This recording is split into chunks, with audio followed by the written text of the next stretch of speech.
Assalamualaikum warahmatullahi wabarakatuh. Keutamaan zikir secara umum.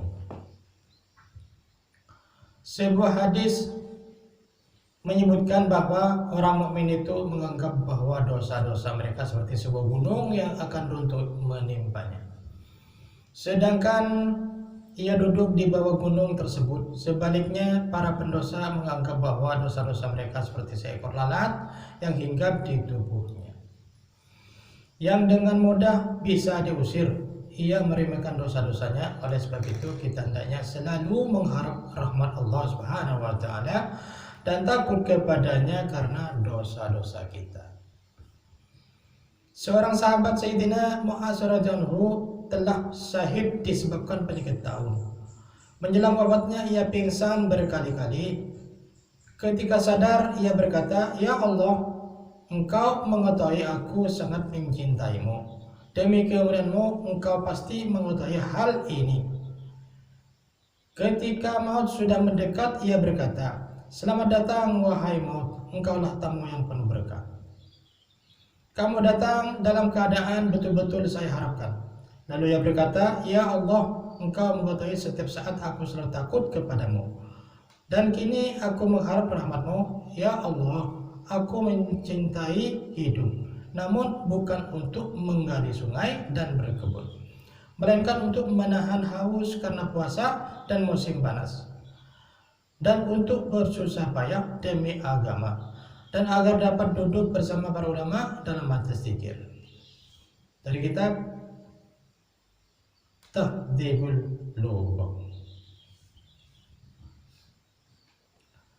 Sebagian ulama berpendapat bahwa hadis perkelakuan Allah Subhanahu wa taala kepada hambanya sebagaimana sangkaan hambanya kepadanya berlaku secara umum, bukan hanya dalam hal ampunan, tetapi juga dalam segala masalah, termasuk doa, kesehatan, kekayaan, keamanan, dan sebagainya.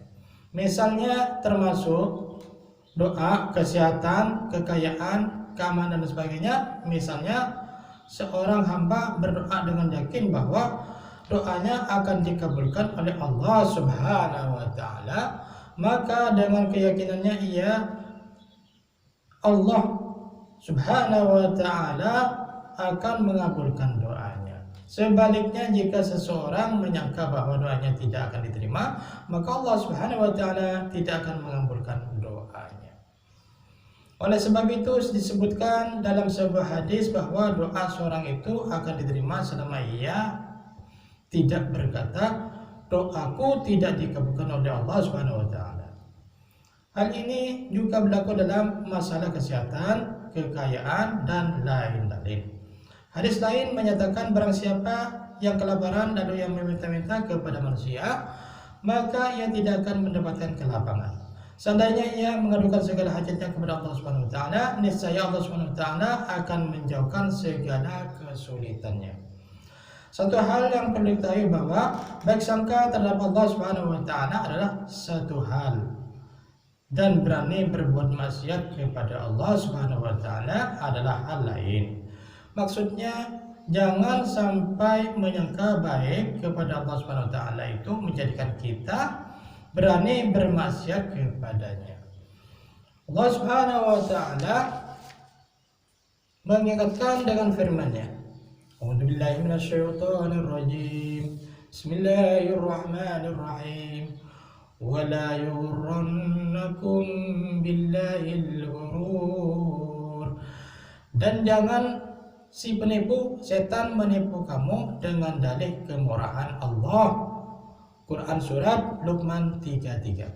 Maksudnya, jangan sampai setan menipu kita sehingga kita harus berbuat dosa, karena merasa Allah Maha Pengampun dan Maha Pengasih. Allah Subhanahu wa taala berfirman, "A'udzubillahi minasyaitonirrajim. Bismillahirrahmanirrahim. Attala'al ghaiba mittakhadha 'indar rahmani ahda.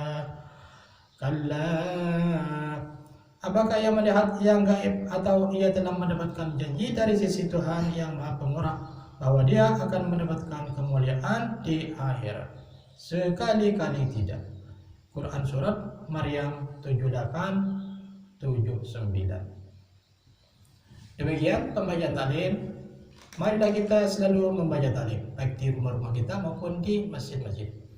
Semoga kita bisa melaksanakan dan bisa menyampaikan ke umat seluruh alam, insyaallah. Subhanallah wa bihamdihi, subhanakallah wa bihamdika, asyhadu an la ilaha illa anta, astaghfiruka wa atubu ilaik. Assalamualaikum warahmatullahi wabarakatuh.